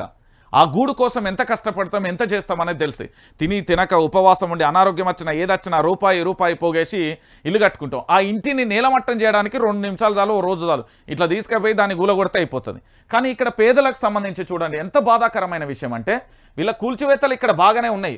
ఇవన్నీ చూడండి, ఇవన్నీ కూల్చివేసిలు. హైడ్రా వచ్చింది, ఫట్ట కూల్చేసింది. కూల్చివేసిన తర్వాత ఈరోజు హైదరాబాద్లో పరిస్థితి ఇట్లా అనారోగ్యంతో బాధపడుతున్న నా పేదింటి బిడ్డలకు సంబంధించి ఇప్పుడు ఏం సమాధానం చెప్తుంది రాష్ట్ర ప్రభుత్వం? ఎంత బాధాకరమైన విషయం, ఎంత ఘోరం, ఎంత అన్యాయం, ఎంత నీచం. తెలంగాణ ప్రాంత బిడ్డలరా ఒకసారి మీరు ఆలోచించండి. నేను వాస్తవాలు మాత్రమే చెప్తా. ఇక్కడ గలీజ్ వార్తలు చెప్పనీకి లేదు, గలీజ్ ముచ్చట్లు చెప్పనీకి లేదు, ఒకని భజన చేయనీకి లేదు. క్లియర్ కట్గా ఇది ఒకసారి చూడండి. ఏంటి ఘోరం, ఏంటి అండి పిల్లలకు సంబంధించి వీళ్ళు ఏమంటున్నారు, ఎంత ఘోరంగా ఉన్నది, ఎట్లా తిడుతున్నారు. ఇదేంది రామ్నగర్ అని ఆయనేమో అంత గొప్ప చెప్తున్నాడు. ఇక్కడ చూస్తే ఏం లేదు, ఎక్కడ వేసిన గొంగడు అక్కడే ఉన్నట్టు అట్లనే ఉంది మా సిచ్యువేషన్. చూడరు ఒకసారి పూర్తి స్థాయిలో. ఎందుకు నేను ఈ విషయాన్ని చెప్తున్నా అంటే ఇది ఒక బాధ కాదు, ఒక ఆవేశం అని కూడా కాదు. సార్ అంతా వలగొట్టిపోయిండు, ఈ మున్సిపాలిటీ వాళ్ళు చేస్తలేరని మేము ఆ సార్ దగ్గరికి వెళ్ళాము. మళ్ళీ రంగనాథ్ సార్ దగ్గరికి వెళ్ళాము, మేము హైడ్రాకి వెళ్ళాము. వాళ్ళు హైడ్రా సార్ వచ్చి మంచిగా చేసిండు, 24 ఫీట్ల రోడ్ ఇక్కడ నుంచి అక్కడ తీస్తామన్నారు. ఇప్పుడు 20-25 డేస్ అవుతుంది. ఎట్లున్న డ్రైనేజ్ అట్లనే మళ్ళీ నిండిపో. రైట్, ఇది రామ్నగర్కు సంబంధించిన ఎపిసోడ్. నేను ఎందుకు చెప్తున్నా అంటే ఈరోజు తెలంగాణ ప్రాంత బిడ్డలందరూ కూడా ఆలోచించాల్సిన సమయం ఆసన్నమైంది. మన భవిష్యత్తును మనం గనక రాసుకోకపోతే, మన భవిష్యత్తును మనం గనక నిర్మించకపోతే భవిష్యత్తు తరాలలో హైదరాబాద్ అనేది వీళ్ళు ఒక కుక్కలు చింపిన ఇస్తారాకు చేస్తారు అనేది వాస్తవం. ఇప్పుడు గజ్జి కుక్క, పిచ్చి కుక్క చేతిలో పరిపాలన ఉన్నప్పుడు ఏం చేస్తాం, పిచ్చోడి చేతిలో రాయి ఉన్నప్పుడు ఏం చేస్తాం, ఇది నిజం. ఎందుకు అంటే వాళ్ళ అనారోగ్యం బారిన పడతా ఉంటే వాళ్ళు కాల్ చేస్తే అక్కడికి పంపిస్తే వాళ్ళ బాధ వర్ణాతీతమే. ఒకటే మాట అన్న, రంజితన్న ఇంత దారుణంగా ఉందేందన్నా, కనీసం కూల్చివేసి ఎక్కడిదక్కడ వేసిపోతే ఆ దోమలు వస్తున్నాయి, నీళ్ళు వస్తున్నాయి, మురికాలువలు వస్తున్నాయి, నీళ్ళన్నీ నిండుంటున్నాయి, మొత్తం కుడతా ఉంటే ఈ ఒంటి మీద దద్దులు ఏర్పడి భయంకరమైన జ్వరాలతో పాటుగా వాంతులు విరేచనాలు అవుతున్నాయి. దీన్ని పట్టించుకునే పరిస్థితి లేదు. ఇదే విషయాన్ని మేము ఏవి రంగనాథ్ దగ్గరికి తీసుకెళ్ళాం, కనీసం తాను మాట్లాడట్లేదు అని కూడా చెప్తున్న పరిస్థితి కనబడుతుంది. సో రియాలిటీ అనేది అట్లుంటుంది, గ్రౌండ్ లెవెల్లో పనిచేస్తే అట్లుంటుంది. ఇది హైడ్రా ఎపిసోడ్. మీరు చూస్తున్నది కేవలం ఇక్కడ హైడ్రాకి సంబంధించి పత్రికల ప్రకటనలో లేకపోతే యాడ్లో చూస్తున్నారు. ఇక కాంగ్రెస్ పార్టీ భజన మీడియా అంటే వాళ్ళ అవసరాల కోసం చేస్తుంది, కానీ రియాలిటీ మాత్రం చెప్పాలి కదా. హైడ్రాకు సంబంధించి అసలు మీకు అధికారాలే లేవు. నెంబర్ 1, ఏ రాజ్యాంగం ప్రకారం ఉన్నదో చెప్పండి. నేనైతే భారత రాజ్యాంగాన్ని 1కి 3 సార్లు చదివిన. నాకు తెలియకపోతే రాజ్యాంగం చదివిన ఒకటి చెప్పేటోడాన్ని వినాలి, చెప్పేటోడాన్ని ఉండాలి, రెండోది వినేటోడాన్ని ఉండాలి. ఒకటి చెప్తే మనమన్నీ వినాలి, లేకపోతే వినేటోడాన్ని ఉండాలి, ఇద్దరు ఉండాలి. సో నాకు విషయం తెలియకపోతే నేను ఖచ్చితంగా కనుక్కొని ఈ హైడ్రాకు విశేష అధికారాలు ఏమున్నాయి, అసలు ఉన్నాయా లేవా, దానికి చట్టబద్ధత ఉందా, మరి ఇంత ఆగమాగం ఎందుకు పోతున్నది, ఏం కథ అని అడిగితే ఇప్పుడు నేను చెప్పిన స్టోరీ అంతా వాళ్ళు చెప్పారు. వీళ్ళు బయళ్ళు కూల్చేసిళ్ళు బాగానే ఉంది, మరి అక్కడ దోమలు, అసలే ఆసుపత్రులు మొత్తం కూడా జ్వరాలతోని ప్రజలందరూ ఇంటికో మంచం బట్టి ఉండరు. మరి ఈరోజు హైదరాబాద్ను వల్లకాడు చేద్దాం అనుకుంటున్నారా, ఏం చేద్దాం అనుకుంటున్నారు? అరే మీరు కూల్చివేతలు బాగానే ఉన్నాయి భయ్, కూల్చేయడానికి మీకు బుల్డోజర్లు దొరికినాయి, టిప్పర్లు దొరికినాయి, అన్నీ దొరికినాయి, దాన్ని సాఫ్ చేయడానికి ఏం దొరకట్లేదా? మీది హైడ్రానా హైడ్రామానా? ఇదొకటి తెలంగాణ ప్రాంత బిడ్డలకు క్లారిటీ ఇవ్వండి. మీరు తెలంగాణ ప్రాంత బిడ్డలకు క్లారిటీ ఇవ్వండి, అప్పుడన్నా వాళ్ళకి అర్థమవుతుంది. మేము మొత్తం హైడ్రామా చేస్తున్నాం రాబాయ్, లేకపోతే డబ్బున్నోని బెదిరియడానికి, లేకపోతే బడా బడా బిల్డర్లను బెదిరియడానికి మాకు బ్యాగులు వస్తలేవు, దానికోసం మేము ఇది చేస్తున్నామని అట్లనన్నా చెప్పండి. మేమన్నా యాక్సెప్ట్ చేస్తారే వీళ్ళ పరిపాలన గింతే అని.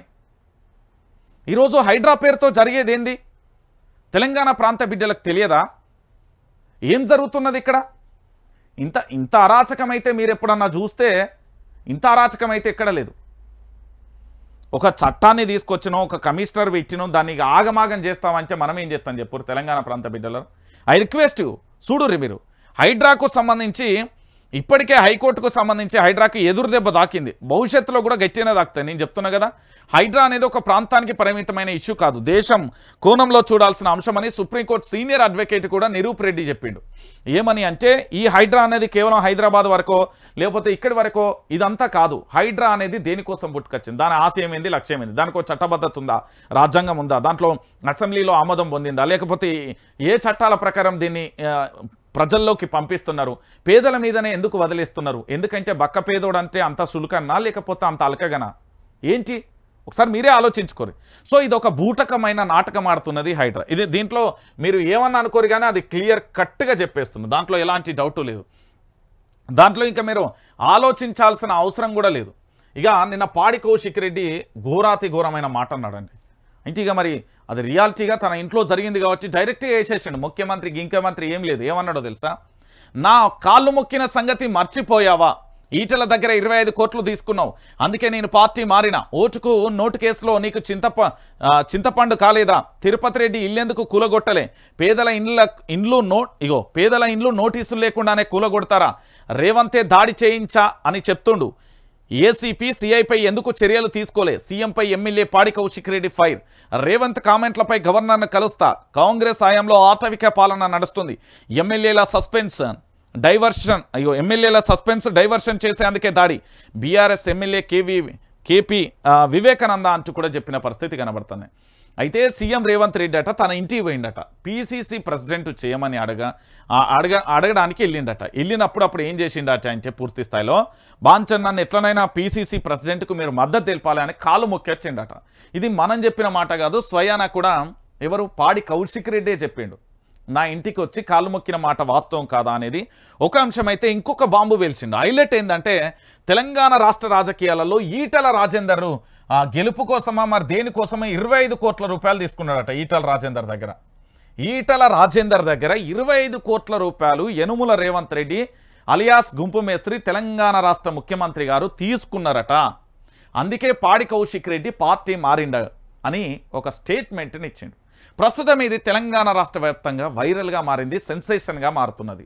ఎందుకు నేను ఈ విషయాన్ని చెప్తున్నానంటే, తెలంగాణ రాష్ట్ర వ్యాప్తంగా కూడా నా కాళ్ళు మొక్కిన పరిస్థితి అందరి ప్రజలకు, తెలంగాణ రాష్ట్ర ప్రజలకు ఓపెన్ స్టేట్మెంట్ ఇచ్చిండు.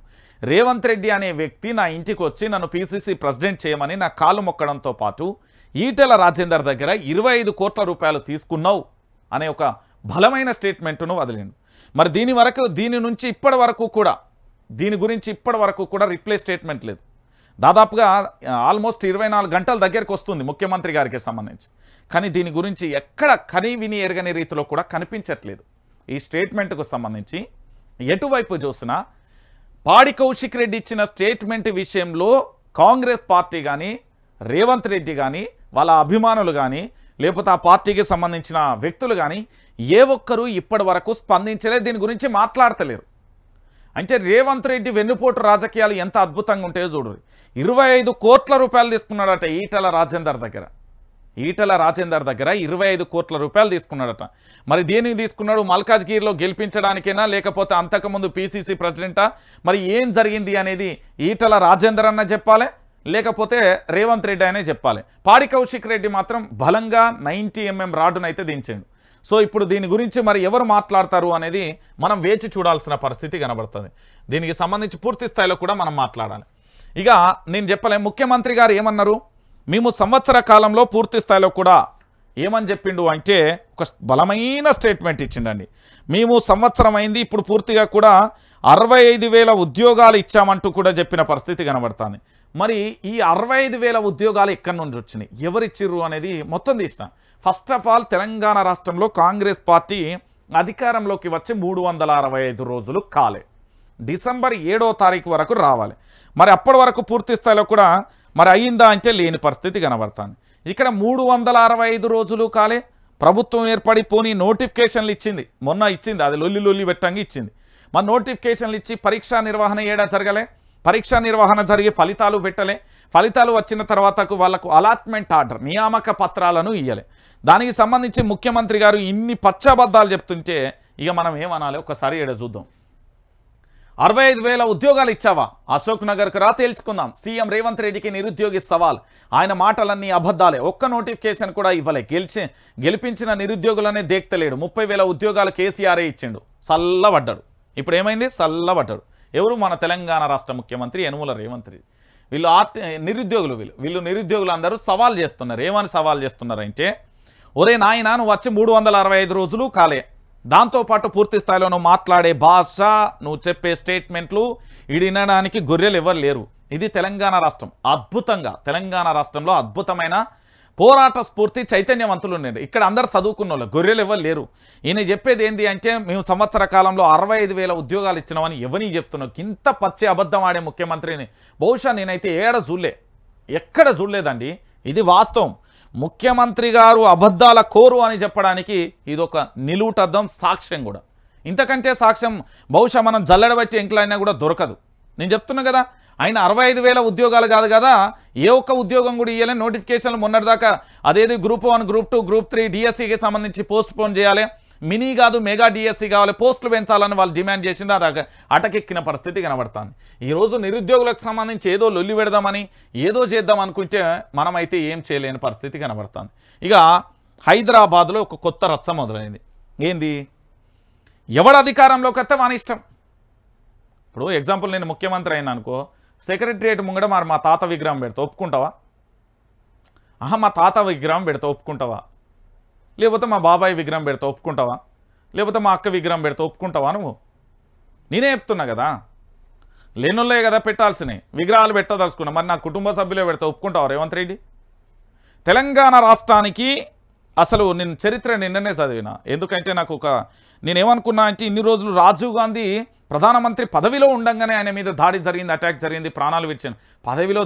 పదవిలో ఉండంగా కాదట, పదవి అయిపోయినాకనే పదవిలో లేనప్పుడే జరిగిందట ఈ కథ. నేను ఇన్ని రోజు చరిత్రను అందుకే 1-2 సార్లు చూసిన.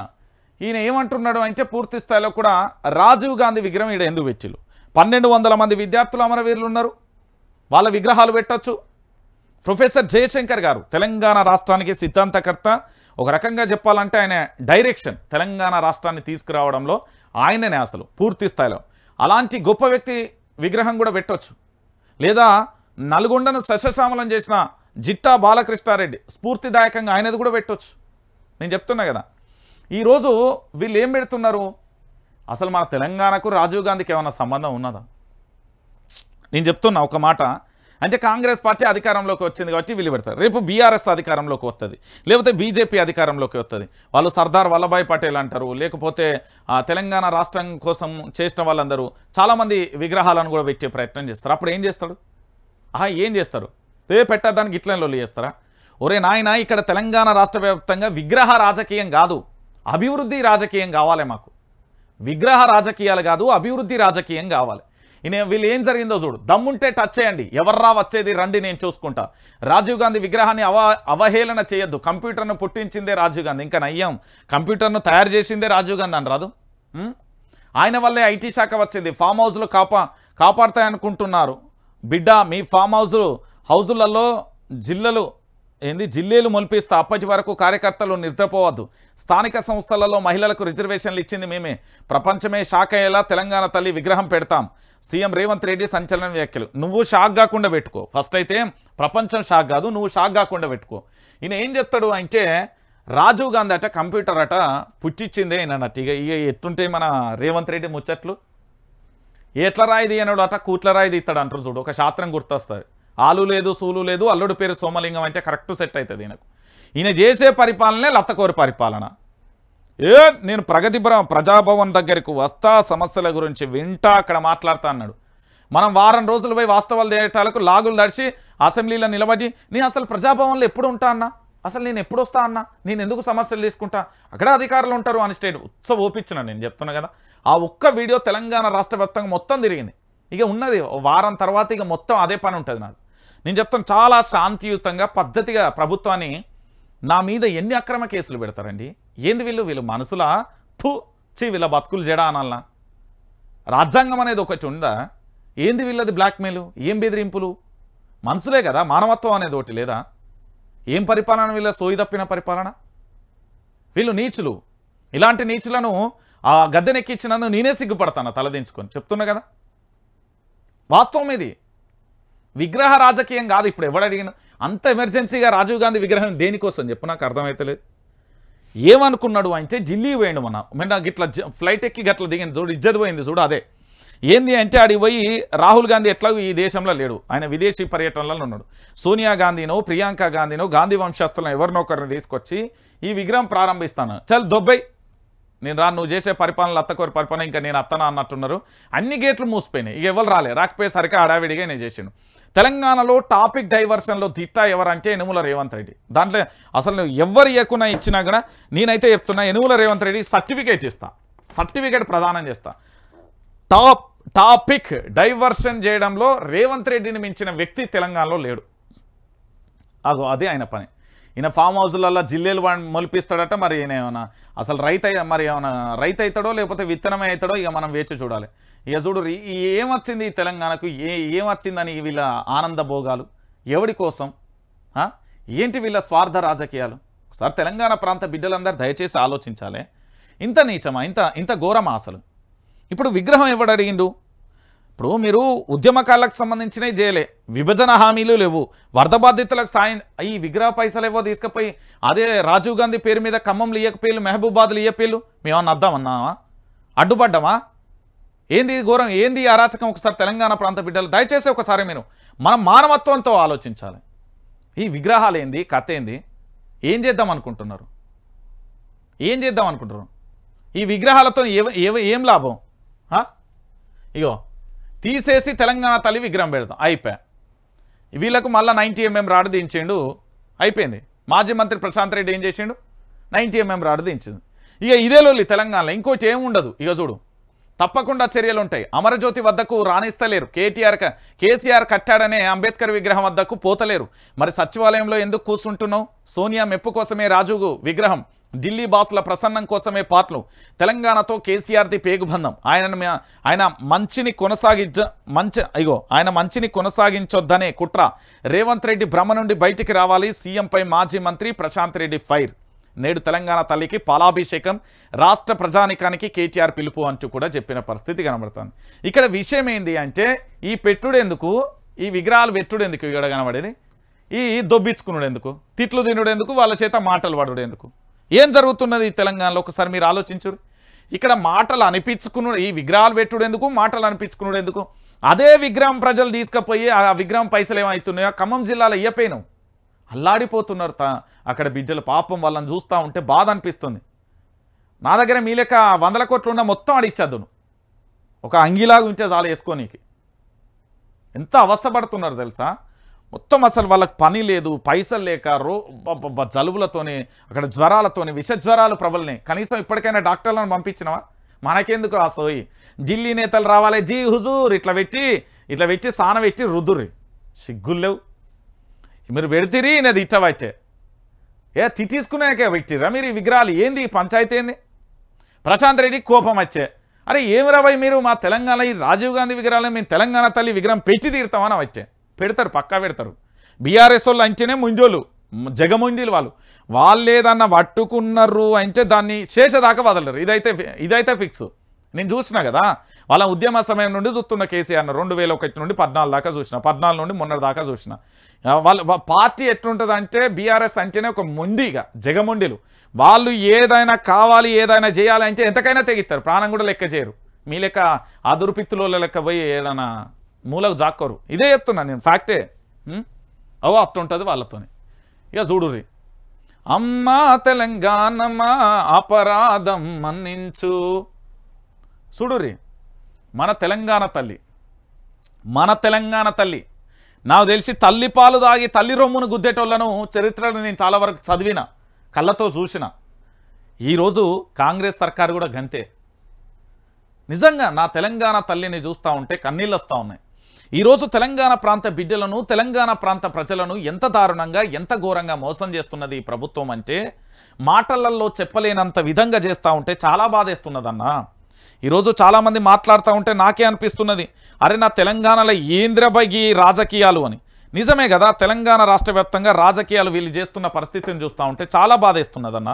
ఈరోజు తెలంగాణ రాష్ట్ర వ్యాప్తంగా కూడా ఒకసారి చూడండి, దివంగత రాజీవ్ గాంధీ మాజీ ప్రధాని, మహనీయుడు, దేశం కోసం ప్రాణాలు అర్పించిన నేత. ఆయనని ఇప్పటికీ అనేక విధాలుగా గౌరవించుకున్నాం, మరింతగా కూడా గౌరవించుకోవచ్చు, అభ్యంతరం లేదు. రాజీవ్ గాంధీకి తెలంగాణకు ఏం సంబంధం? విగ్రహం ఇప్పుడు ఎందుకు, ఇక్కడే ఎందుకు? తెలంగాణ తల్లి విగ్రహం ప్రతిష్ఠించాలని సంకల్పించిన చోటే పట్టుబట్టి రాజీవ్ గాంధీ విగ్రహం పెట్టాల్సిన అవసరం ఏమున్నది? ఇది కాంగ్రెస్ నాయకులకు సంబంధించి సమాధానం చెప్పాలి. ఎందుకంటే మా పార్టీ మేము అధికారంలో ఉన్నాం, మేము ఏమైనా చెప్తాం. వీళ్ళు ఏం చెప్తారు తెలుసా, రేపు ఇంకా అవసరమైతే ఆ సెక్రటరియట్ మీద కూడా విగ్రహం పెడతారు. నేను చెప్తున్నా కదా, మీరు అనుకుంటున్నారేమో వీళ్ళు ఏంటంటే అది పిచ్చోడి చేతిలో రాయి పరిపాలన, వీళ్ళు ఏదైనా చేస్తారన్నా, ఏమైనా చేస్తారు. ఇక చూడు, అంబేద్కర్ రచించిన రాజ్యాంగం వల్ల తెలంగాణ రాష్ట్రం అవతరించింది. ఆ సమున్నతమైన వ్యక్తిని ప్రతిఫలించే భారీ విగ్రహం అటువైపు. ఇక వందలాది అమరుల ఆకాంక్షల ఫలంగా తెలంగాణ రాష్ట్రం ఆవిర్భవించింది. వారి సముజ్వల త్యాగాన్ని ప్రజ్వలించే అమరజ్యోతి ఇటువైపు. ఆ రెండింటి మధ్యలో 4.5 కోట్ల ప్రజల ఆశలను నెరవేర్చాల్సిన పాలకులు కొలువు సచివాలయం. తరాల పాటు ఆ సచివాలయంలో కూర్చునే ఏలికలు అంబేద్కర్ ఆశయాలను, అమరుల త్యాగాలను మరవకుండా తెలంగాణ స్ఫూర్తి అనే కర్తవ్యం కనుమరుగు కాకుండా పరిపాలించాలనే సందేశం ఇచ్చే సదుద్దేశంతో నాటి ముఖ్యమంత్రి కేసీఆర్ అక్కడ తెలంగాణ తల్లి విగ్రహ ప్రతిష్ఠించాలని సంకల్పించారు. కానీ రేవంత్ ప్రభుత్వం హైదరాబాద్లో వేరే స్థలమే లేనట్టు, మరే సంస్థకు రాజు పేరు లేనట్టు, భాగ్యనగరంలో ఇక్కడెక్కడ ఆయనకు విగ్రహం పెట్టలేమన్నట్టు సచివాలయానికి, అమరజ్యోతికి నడుమ రాజు విగ్రహాన్ని ఆవిష్కరించింది. ఒకప్పుడు తెలుగు తల్లి విగ్రహం ఉన్న చోటది. తెలంగాణపై సమైక్య పాలకుల ఆధిపత్య భావజాలానికి నాటి తెలుగు తల్లి ఒక ప్రతీక అయితే, కాంగ్రెస్ ఆధిపత్య భావనకు నేటి రాజీవ్ గాంధీ విగ్రహం ఒక ప్రతీక.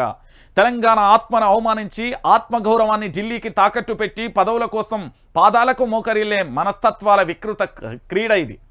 నిజానికి దివంగత రాజీవ్ గాంధీ బతికి ఉన్నా కూడా ఈ దుర్మార్గాన్ని సహించేవారు కాదేమో. ఈ విగ్రహావిష్కరణకు చివరికి రాజు కుటుంబ సభ్యుల ఆమోదం ఉన్నట్టు కూడా లేదు. అనేక సార్లు ప్రాధేయపడిన వారు కనికరించలేదు.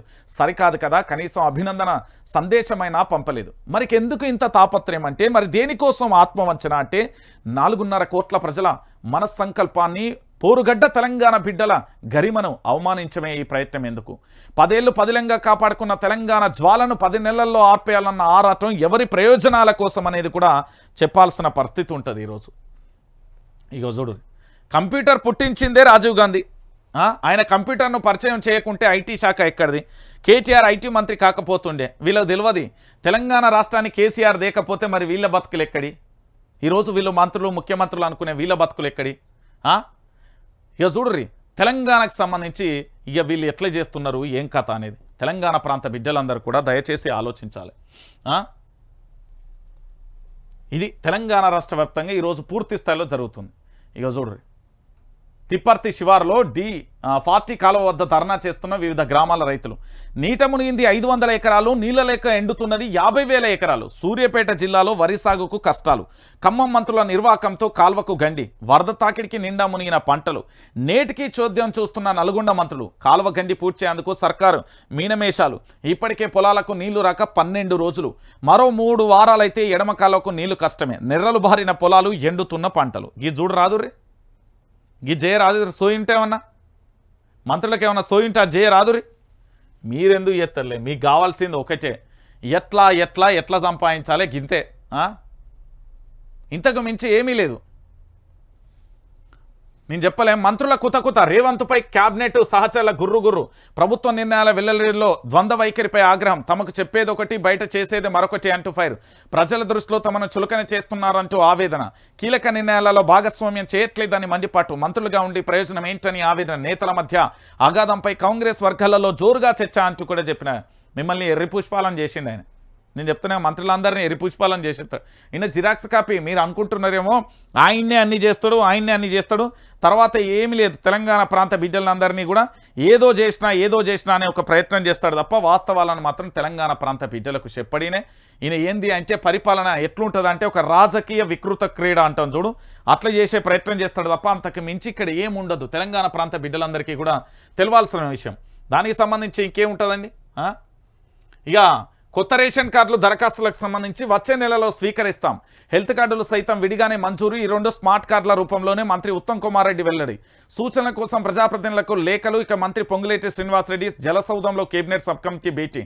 అర్హత కలిగిన ప్రతి కుటుంబానికి జారీ నెలాఖరుకు తుది ప్రక్రియ అంటూ కూడా చూడొచ్చు. ఇక లీగల్ చిక్కులు లేకుండా ఎస్సీ వర్గీకరణకు సిఫారసు అంటూ కూడా చెప్పిన పరిస్థితి కనబడుతుంది. మొత్తానికి కొత్త రేషన్ కార్డులకు సంబంధించి ఓ నిర్ణయం తీసుకున్నదట. అది పూర్తి స్థాయిలో మంత్రి ఉత్తమ్ కుమార్ రెడ్డి అయితే చెప్తున్న పరిస్థితి అయితే కనబడుతుంది. ఇక దానికి సంబంధించి కూడా మనం చూసాం. ఇక దాంతోపాటు ప్రధానంగా కూడా మీరు ఆలోచించాల్సింది ఇక్కడ వైఆర్ టీవీ తెలుగు న్యూస్ ఛానల్కి సంబంధించి ప్రతి ఒక్కరు కూడా సబ్స్క్రైబ్ చేసుకోవాలి. ఎందుకంటే తెలంగాణ రాష్ట్ర వ్యాప్తంగా ఇప్పటి వరకు జరిగిన ప్రతి అంశాన్ని కూడా మీ ముందుంచే ప్రయత్నం అయితే చేస్తున్నా. ఎప్పటికప్పటికీ కూడా వాస్తవ కోణాలన్నింటినీ కూడా మీకు చెప్పే ప్రయత్నం అయితే చేస్తున్నా. సో ప్రతి ఒక్కరు కూడా దయచేసి ఆలోచించండి వాస్తవాలు.